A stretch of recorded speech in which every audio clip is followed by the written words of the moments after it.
Quando morávamos no Mato Grosso, tive que conhecer um assunto da pior forma possível, e isso aconteceu dentro da família. Para começar meu relato, é necessário que eu diga que isso me aconteceu no ano de 1990, exatamente nesse ano, e eu nunca vou esquecer. Naquele ano eu tinha 14 anos. Sempre moramos perto da casa dos meus avós, mas nunca notei nada estranho, nada que pudesse antecipar que algo paranormal acontecia naquela casa. Foi só quando cresci que tudo aconteceu de repente. Aqueles dias passaram muito rápido. Tudo o que ocorreu foi tão repentino que, por isso mesmo, eu soube que nunca antes havia acontecido nada estranho na casa da minha avó. Digo isso porque, se tivesse, eu teria notado tão rápido quanto dessa vez. Aconteceu quando estávamos sozinhas, minha avó e eu, na casa dela. Estávamos assistindo a uma novela à noite, enquanto esperávamos meus pais e meu avô, que haviam saído para comprar algo para o jantar. Lembro que naquela noite eu estava quase dormindo no sofá ao lado dela e decidi me encostar no ombro dela para dormir. Assim que me encosto no ombro dela, ela se afasta rapidamente, soltando um tipo de gemido ou grito abafado. Minha avó naquela época tinha 60 anos, por isso conseguiu se mover rápido. Olhei para ela e vi que estava me olhando com os olhos bem arregalados, com a mão no peito, dizendo que eu nunca mais a assustasse daquele jeito. Achei estranho ouvir ela dizer isso porque não era como se eu tivesse chegado de surpresa. Sempre assistíamos a novela juntas, seja sentadas na cozinha ou no sofá, mas talvez tenha eu me encostado de repente nela a pegando desprevenida. Não perguntei por que ela se assustou. Simplesmente presumi alguma coisa. Pedi desculpas e percebi que ela ficou meio sem graça com a situação. Ela disse que não tinha problema e se levantou para ir à cozinha, conversando comigo e dizendo que eu deveria me deitar no sofá enquanto ela lavava a louça. Esse tipo de coisa acredito que ninguém daria muita importância. Às vezes assustamos os outros quando fazemos algo inesperado e vida que segue. Mas então vocês devem estar se perguntando por que estou mencionando isso. Bem, uns 2 dias depois desse episódio, minha avó precisava ir a uma loja perto do centro e eu a acompanhei de táxi. Eu sempre tive o hábito de segurar a mão da minha mãe, do meu pai, da minha avó ou do meu avô quando andávamos juntos. Sempre demonstrei meu carinho assim e não ligava. Então, enquanto estávamos sentadas nos bancos de trás, ela olhava pela janela com as mãos sobre o colo. Coloquei minhas mãos sobre as dela por carinho, como sempre fazia, e de repente ela afastou as mãos. Novamente vi a mesma expressão assustada no rosto dela. Ela começou a rir e disse que devia estar com a consciência pesada por se assustar tanto. Nós duas rimos disso. Naquela mesma semana, numa sexta-feira, fiquei para dormir na casa dos meus avós. Meus pais tinham saído para um jantar com amigos e eu sempre dormia na sala. Ah, adorava aquele sofá. Todos já estavam dormindo quando acordei sentindo que alguém segurava minhas mãos, colocando outras mãos geladas sobre as minhas. Abri os olhos achando que era minha avó tentando me acordar, talvez para me dizer que eu deveria dormir na cama para descansar melhor. Bom, mas quando olhei ao redor percebi que estava completamente sozinha na sala. Isso me assustou pra caramba. Liguei a televisão, deixei em volume baixo e me embalei para dormir novamente. Na manhã seguinte, quando vi meus avós, contei o que tinha acontecido na noite anterior. Eu disse que tinha levado um baita susto e nisso eles se entreolharam. Meu avô então me perguntou: "E por que você não nos chamou? Você devia ter nos acordado. Tem certeza de que não foi um sonho? Você viu alguém?" A reação deles me fez sentir que o que aconteceu comigo não era algo trivial, que talvez eu tivesse razão em me assustar. Eu respondi que só tinha sentido mãos geladas tocando as minhas e que acordei e não havia ninguém. Eles se olharam novamente e meu avô disse à minha avó que me contariam o que poderia estar acontecendo e que eu não deveria me assustar. Então ele saiu do cômodo assoviando como sempre fazia. Enquanto isso, perguntei à minha avó o que eles queriam me contar, mas ela apenas me disse para esperar. Quando meu avô voltou, ele trouxe uma caixa que parecia um porta-joias. Ele colocou sobre o balcão da cozinha e, quando abriu, levantou um compartimento, tirando uma fotografia. A princípio, não vi nada de estranho nela. Eram meus avós, quando muito jovens, retratados em uma foto antiga, daquelas em tom sépia. Meu avô estava em pé ao lado da minha avó, que estava sentada com uma menina no colo. Eu não reconhecia essa menina. Ela não se parecia com ninguém que eu conhecesse. Perguntei quem era ela, e foi então que meus avós me contaram que antes do meu pai e tios nascerem, eles tiveram outra filha que infelizmente faleceu aos 4 anos. Quando ela faleceu, eles foram até um fotógrafo ali mesmo e levaram sua filha com eles. O fotógrafo fez uma fotografia que até aquele dia eu nunca tinha visto. Era uma daquelas fotos antigas tiradas com os falecidos, onde os familiares posavam ao lado deles. No caso, meus avós haviam levado a filha já sem vida para esse fotógrafo, que a posicionou daquele jeito na foto. Quando olhei novamente, percebi que seus olhos estavam fixos na câmera, mas sem vida, o que explicava seu olhar vazio. Observei a foto com atenção e naquele momento não senti medo. Senti curiosidade e, acima de tudo, tristeza por meus avós. Meu avô me contou tudo com a voz embargada, dizendo que aquela teria sido a única filha mulher deles. Eu o abracei e disse que não fazia ideia, que não sabia de nada disso. Então perguntei com respeito, o que isso tinha a ver com o que estávamos conversando? Foi minha avó quem respondeu. Deus tem a minha filhinha em sua glória, mas no dia em que tiraram essa foto, eu disse ao seu avô que algo não estava certo. Quando o fotógrafo a posicionou desse jeito, ela apontou para a foto. As mãos da menina estavam sobre as mãos da minha avó, a cabeça apoiada no ombro dela, enquanto meu avô segurava as duas pelos ombros. A menina olhava fixamente para a câmera com aquele olhar vazio. Minha avó continuou. Eu queria que a foto fosse tirada o mais rápido possível, porque eu sentia que ela estava apertando meus dedos cada vez mais forte. Mas já não parecia mais ela. Então minha avó me perguntou se eu lembrava dos sustos que ela levou comigo naquela semana. Respondi que sim, e ela respondeu. Foi por isso. Há mais ou menos um mês, comecei a sentir que de repente alguém segurava minha mão ou que alguém apoiava a cabeça no meu ombro. Por isso me assustei quando você fez isso. No começo achei que era minha imaginação, já que seu avô não tinha sentido nada estranho. Mas quando você nos contou o que aconteceu essa noite, soubemos que não era coisa da minha cabeça. A solução dos meus avós foi levar a fotografia até o túmulo da família.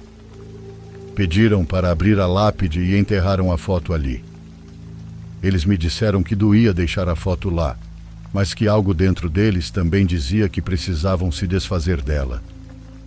Depois de ouvir essa história, descobri sobre as fotografias pós-morte. Fico com medo ao me lembrar como minha tia parecia na foto, sabendo que ela já não tinha vida.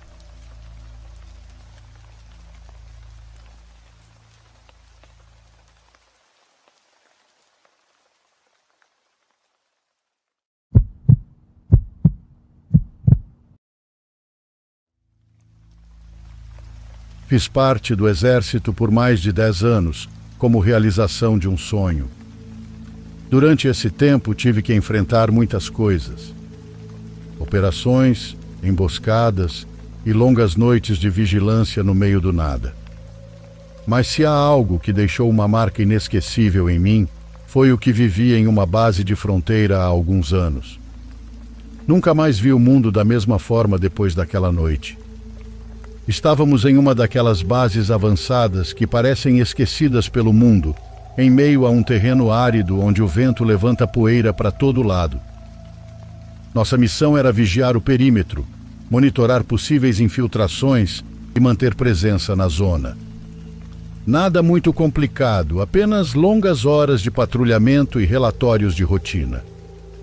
Era perto da meia-noite quando recebemos um aviso da torre de vigilância sobre um movimento anômalo na zona nordeste, bem no limite do perímetro. Nada incomum, pois nas fronteiras sempre há movimento de pessoas tentando cruzar, de animais correndo e às vezes até traficantes explorando rotas. Mas o estranho foi o que disseram depois. Não tem calor corporal. O operador da torre estava usando binóculos térmicos e nos garantiu que o que estava vendo tinha forma humana, mas não emitia calor. Pensamos que poderia ser alguém usando roupas especiais para burlar a detecção, então recebemos a ordem de sair para investigar. Um grupo de 5 de nós se mobilizou com lanternas e equipamento tático, avançando devagar. As pegadas eram frescas, então notamos imediatamente marcas bem definidas na terra. Mas algo não fazia sentido. Não havia som, nem o estalar da terra sob os pés, nem o farfalhar da vegetação. O silêncio era incômodo, como se o próprio vento tivesse parado naquele ponto. Avançamos com precaução, iluminando com as lanternas, e em certo momento as pegadas simplesmente sumiram. Não havia galhos quebrados, nem qualquer sinal de que a figura tivesse recuado ou mudado de direção. Ela simplesmente deixou de estar ali. Ficamos em formação, tentando entender o que havíamos visto. Um dos meus companheiros, visivelmente inquieto, começou a olhar em todas as direções. "Vocês sentem isso?" murmurou. O ar parecia pegajoso e dava um desconforto no peito, como se algo invisível estivesse perto demais. Voltamos ao posto com um relatório ambíguo, sem respostas claras. A figura havia desaparecido sem deixar nada além das pegadas, e embora o operador da torre insistisse que a viu se mover, nunca soubemos o que realmente aconteceu. Naquela mesma noite, quando tentei dormir, tive um sonho estranho. Não era exatamente um pesadelo, mas acordei com a sensação de que alguém me olhava. E o pior é que não fui o único, pois na manhã seguinte alguns companheiros mencionaram o mesmo. Um deles até disse que em certo momento da madrugada sentiu que alguém estava parado ao lado de sua cama, mas quando acendeu a luz não havia ninguém. Os dias passaram e a atividade no perímetro não parou. Toda noite alguém na torre relatava a mesma coisa. A figura voltava, sempre caminhando na mesma direção, sempre seguindo o mesmo percurso. Às vezes ficava parada por longos minutos antes de desaparecer novamente. Alguns tentaram segui-la, outros tentaram interceptá-la, mas nunca conseguiram vê-la de perto, pois ela sempre sumia pouco antes de ser alcançada. A paranoia começou a crescer entre nós. Havia quem acreditasse que era algum tipo de armadilha, outros não tinham explicação, mas já não queriam mais patrulhar aquela área. Um companheiro se aproximou de mim uma noite depois de ver a figura pela terceira vez da torre. "Isso já aconteceu antes", disse em voz baixa, certificando-se de que ninguém mais o ouvisse. "Foi há anos atrás e ninguém quis falar sobre isso." Tentei conseguir mais informações, mas ele apenas me disse que não valia a pena saber. Naquela mesma noite fui designado para a vigilância. Fiquei na torre de observação e por volta das 2 da manhã vi com meus próprios olhos. Era uma coisa humana, alta, magra e com movimentos antinaturais. Não consegui ver seu rosto nem nenhum detalhe, mas a vi caminhar. E quando a foquei com os binóculos térmicos, não havia calor. Não quis relatar e fiquei observando, esperando que desaparecesse como das outras vezes. Mas dessa vez foi diferente. Ela parou, e embora eu não pudesse ver claramente, senti que estava me encarando. A sensação de pressão no peito voltou e o vento parou de soprar. E então, sem aviso, deu um passo em minha direção. Me afastei do visor instintivamente, tomado por uma sensação de perigo. Quando olhei de novo, Não estava mais lá. Acordei os outros imediatamente, nos mobilizamos, e ao chegarmos ao ponto onde a havia visto, encontramos uma coisa: mais pegadas. Desta vez, porém, não eram apenas pegadas indo para longe, havia também pegadas voltando para a base. Essa foi a última noite em que houve atividade no perímetro. Nunca mais vimos a coisa ou seus rastros, mas a sensação de que algo esteve ali conosco nunca desapareceu. Quando deixei a base, alguns meses depois, tentei não pensar mais nisso, mas a curiosidade ainda me atormenta. O que era aquilo que poucos viam e que nenhuma câmera de segurança detectava? Talvez eu morrerei sem saber o que foi aquilo.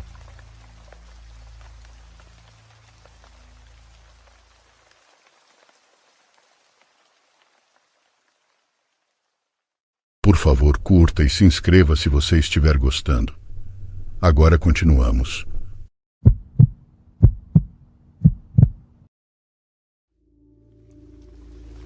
Você já parou para pensar que pode ter cruzado com um serial killer sem nem saber?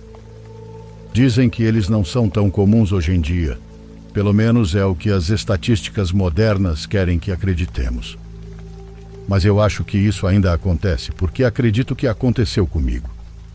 Estávamos construindo uma ampliação para um hospital local já existente em Bogotá, na Colômbia.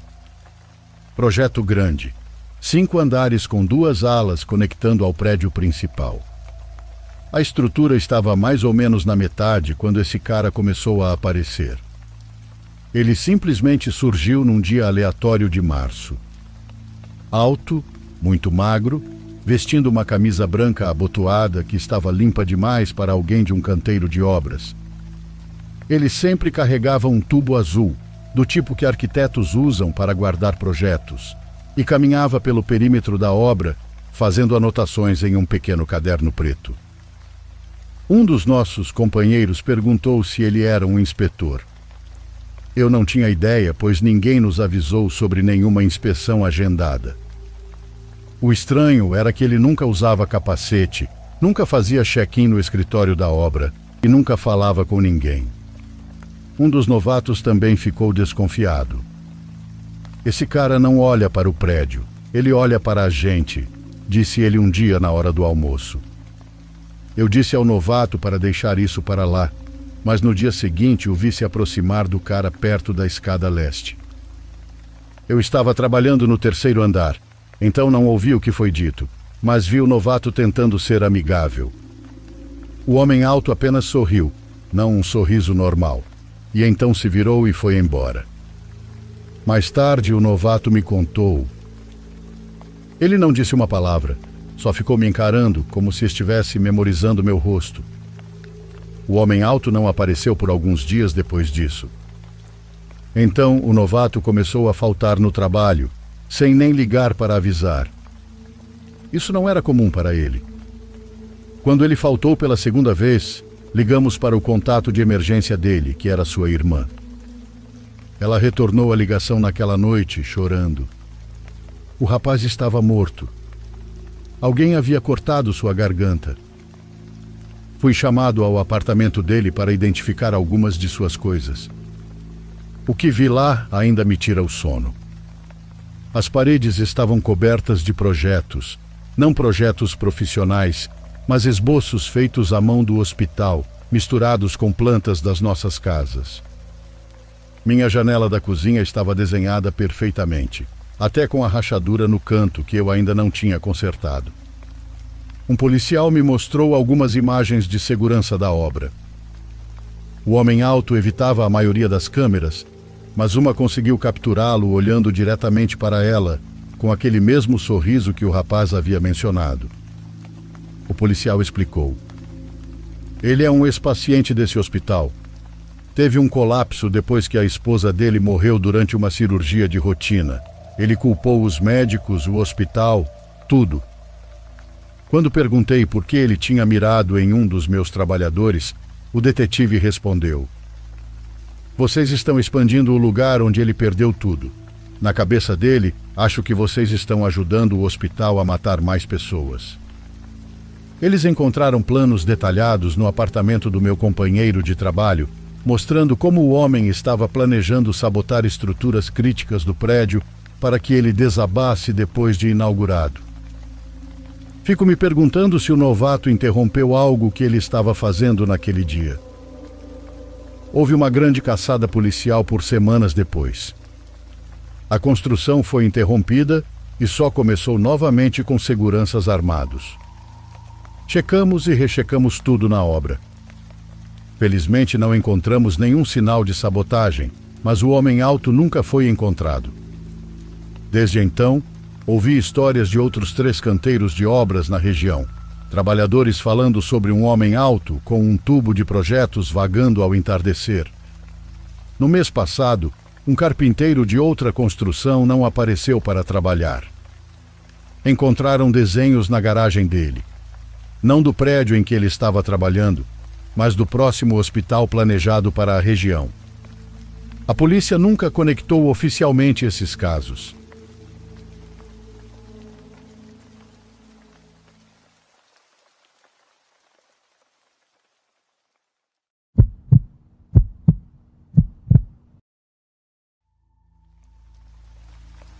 Meu nome é Heralto e estive em várias missões no exterior servindo o exército. Passei anos em bases que pareciam estar no fim do mundo, em condições que só quem esteve lá entenderia. Mas de todas as coisas que vivi, há uma que até hoje continua me deixando com perguntas.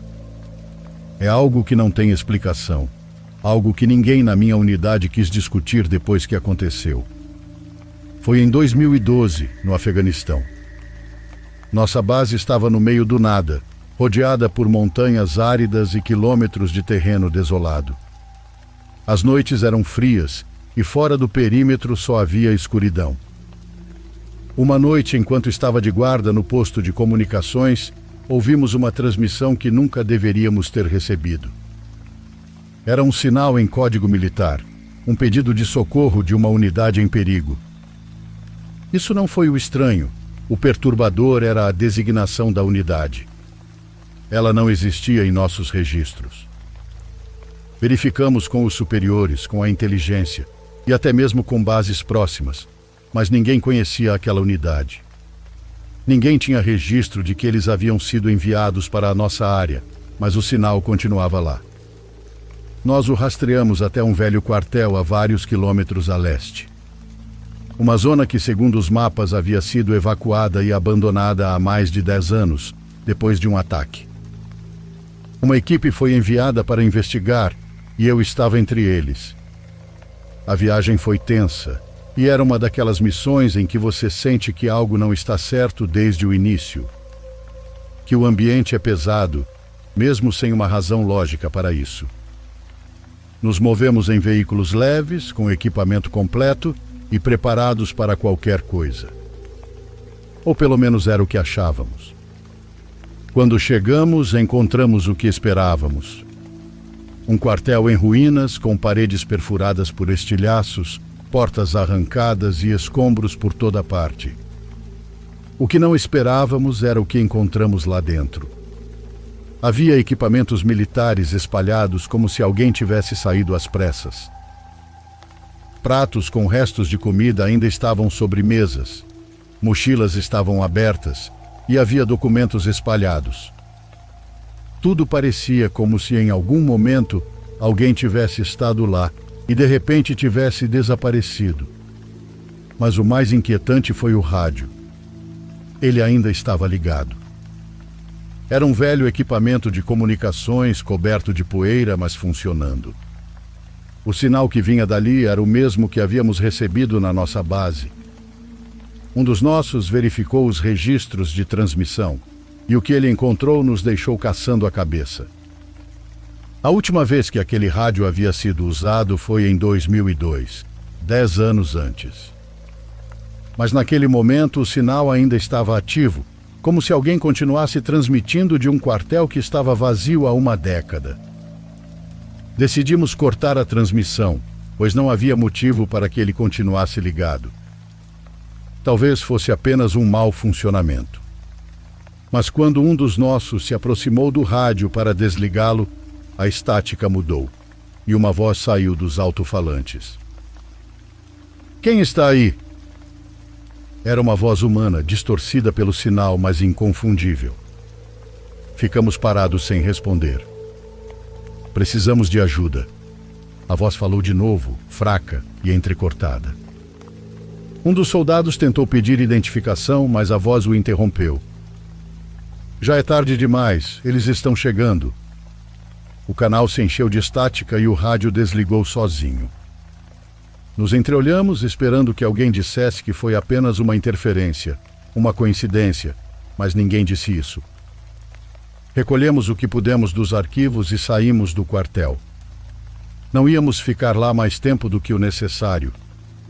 De volta à base, entregamos os documentos recuperados para a inteligência e nunca soubemos o que encontraram neles, pois nunca nos deram respostas. Mas alguns dias depois, algo mais aconteceu. O soldado que tentou responder à transmissão desapareceu. Ele saiu para uma patrulha noturna e nunca voltou. Seu veículo foi encontrado fora do perímetro, sem sinais de confronto. Ele simplesmente estava lá, com as portas abertas e o motor ainda ligado.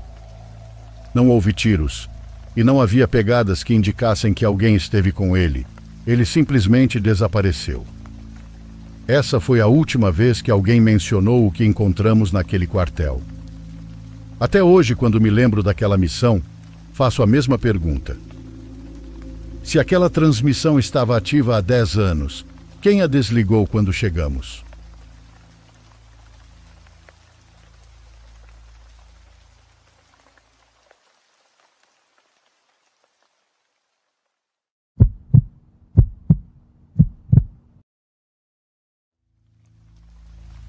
Quando eu tinha 20 anos, comecei a alugar o apartamento no andar de baixo da casa dos meus pais, tanto para economizar dinheiro, quanto para ter um pouco mais de privacidade.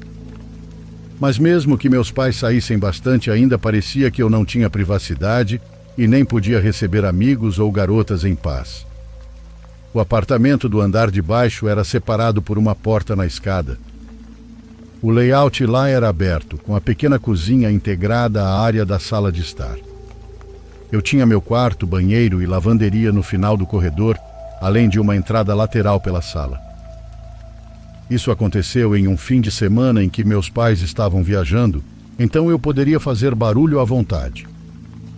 Convidei meus amigos Anthony e Jason para passar um tempo, beber um pouco e assistir ao jogo de futebol no sofá. Como meus pais não estavam em casa, aumentamos o volume da música enquanto conversávamos. Não posso dizer que fiquei bêbado de verdade, mas com certeza peguei um bom grau de embriaguez até o final do jogo. Eu costumava deixar a porta entre meu apartamento e o andar de cima destrancada quando meus pais não estavam, já que não precisava me preocupar com eles descendo de repente. Eu guardava as bebidas na geladeira de cima porque era maior e simplesmente funcionava melhor. Como meus amigos dirigiram até lá e beberam, ambos decidiram dormir no meu apartamento naquela noite. O sofá era enorme e dava para 3 pessoas dormirem confortavelmente, se deitassem do jeito certo. Depois de uma noite longa de bebida, dei boa noite e fui para o meu quarto dormir. Algumas horas depois acordei na minha cama. Ainda era de madrugada e imediatamente ouvi o que provavelmente me acordou. Eram passos no andar de cima. Alguém estava andando lá em cima e presumi que fosse Anthony ou Jason indo pegar um copo d'água na geladeira dos meus pais, então não me incomodei. Fechei os olhos novamente, mas poucos minutos depois ouvi outra coisa, o som da maçaneta do meu quarto. Alguém tentou girá-la, mas estava trancada. Eu sempre tranco a porta do meu quarto. É um hábito e aconselho isso. Me perguntei por que um deles estava tentando entrar, mas estava cansado demais para me importar, então resolvi não dizer nada e fingir que estava dormindo. Bom, funcionou e logo depois adormeci novamente. Na manhã seguinte, Anthony já tinha ido embora, mas Jason ainda estava dormindo no sofá. Quando ouviu o barulho da geladeira abrindo, ele começou a se mexer e esfregar os olhos. Perguntei se ele tentou entrar no meu quarto na noite anterior, e ele disse que não se lembrava, pois tinha ficado bem bêbado. Fomos até uma lanchonete ali perto comprar sanduíches de bacon, ovo e queijo, além de café. Comemos no meu quintal, e não muito tempo depois, Jason foi embora. Segui meu dia normalmente e nem cheguei a perguntar para Anthony se ele tentou entrar no meu quarto, porque sinceramente não me importava tanto assim. Acho que passei a maior parte daquele sábado fora com outros amigos. Cheguei em casa bem tarde, mas não bêbado, pois o dia foi mais tranquilo. Eu estava exausto, então fiz um lanche, me lavei e fui direto para a cama. Mas quando digo fui para a cama, quero dizer que me deitei e assisti algo na TV por cerca de 1 hora. Quando desliguei a TV, imediatamente ouvi estalos e batidas vindos do andar de cima, exatamente como na noite anterior. Prestei bastante atenção, mas o som parou. Meu coração começou a bater mais rápido. Senti um frio na barriga por alguns minutos enquanto ficava sentado esperando ouvir algo mais. Mas eventualmente me convenci de que eram apenas os barulhos normais da casa e que minha paranoia estava me fazendo acreditar que eram mais altos do que realmente eram. Eu não poderia estar mais errado e deveria ter confiado no meu instinto. Quando ouvi a maçaneta do meu quarto girar novamente, pulei da cama tão rápido que parecia que estava prestes a ser atropelado por um ônibus. A maçaneta se moveu por alguns segundos, como na noite anterior, e desta vez houve uma leve batida na porta antes dela se mexer. Não disse sequer uma palavra. Peguei meu celular que estava na cama e comecei a mandar mensagens para minha família, Anthony e Jason. Eu sabia que as chances de ser um deles eram praticamente nulas, mas no fundo estava torcendo para que de alguma forma um deles respondesse dizendo: "Sim, sou eu, seu imbecil." Meus pais não atenderam o telefone, pois deviam estar dormindo. Eles só voltariam na segunda-feira, e eu não ia perguntar: "Quem está aí?" Silenciosamente saí da cama e me escondi atrás da cômoda, pegando um objeto pesado, no caso assustador de alguém arrombar a porta e me atacar. Sem exagero, acho que fiquei ali por 30 minutos sem me mexer. Não houve mais nenhuma batida na porta e finalmente liguei para a polícia sussurrando o mais baixo que pude, mas ainda audível. Fiquei na linha com a operadora até a polícia chegar.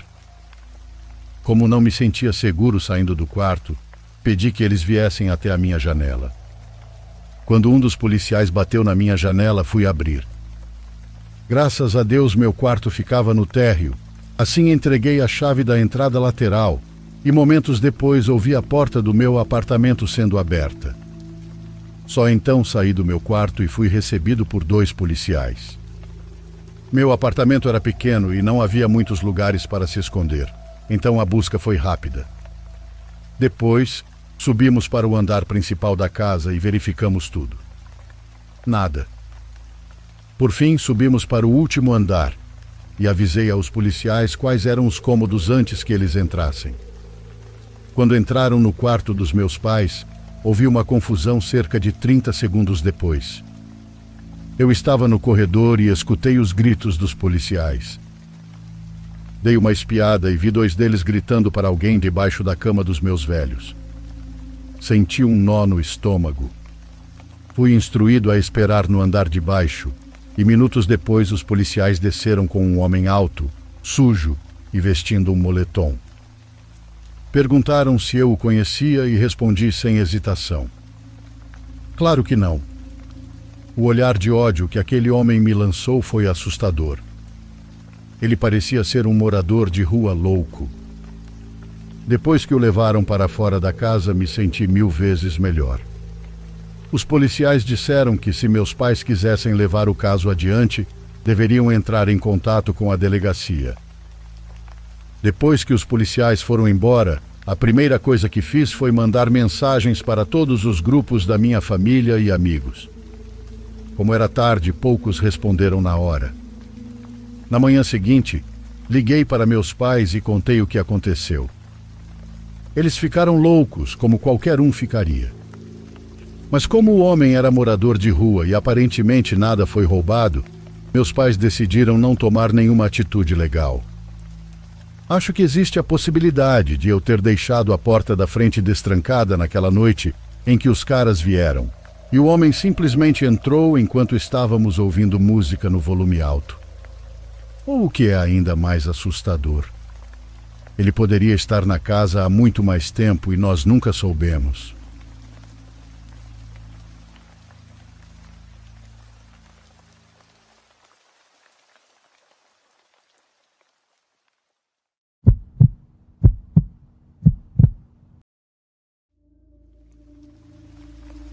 Isso aconteceu cerca de 6 meses atrás, quando eu estava no meu quarto me preparando para dormir.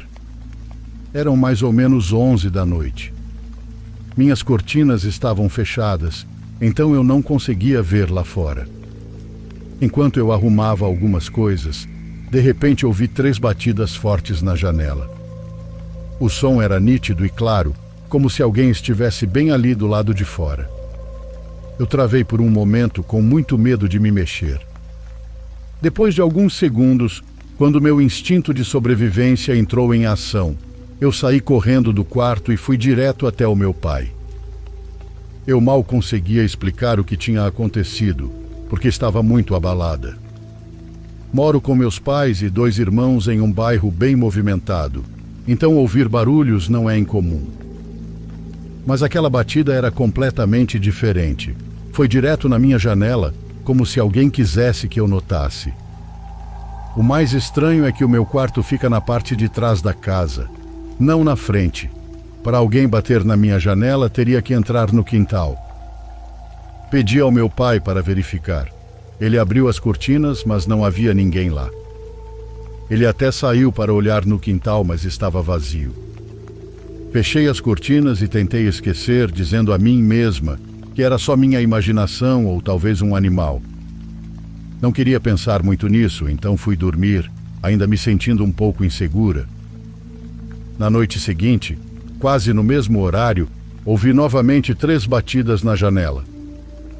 O som era o mesmo, claro e deliberado, como se alguém quisesse chamar minha atenção. Meu estômago gelou e eu não perdi tempo. Fui direto ao meu pai. Ele veio ao meu quarto e verificou novamente. Abriu as cortinas, olhou lá fora e até foi ao quintal com uma lanterna. Mas como antes, não havia ninguém.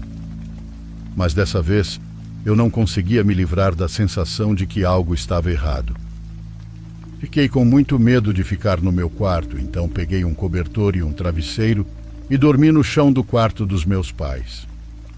Nos dias seguintes, nada aconteceu. Então, cerca de uma semana depois, eu estava sozinha em casa por volta das 9 da noite. Estava em videochamada com uma amiga quando ouvi novamente 3 batidas na janela. Entrei em pânico e corri para o quarto dos meus pais para ligar para eles. Eles estavam fora da cidade e me disseram para pedir aos vizinhos que verificassem. Liguei para os vizinhos, que são nossos grandes amigos, mas eles também não viram nada lá fora. Na noite seguinte, era exatamente 1 da manhã quando acordei novamente com aquela bendita batida. Dessa vez não eram só 3 batidas, eram várias, constantes e deliberadas. O barulho me tirou de um sono profundo. Por um momento pensei em puxar a cortina para ver quem ou o que estava lá fora, mas o medo me impediu. Então, levantei-me e fui direto para o quarto dos meus pais para acordá-los mais uma vez.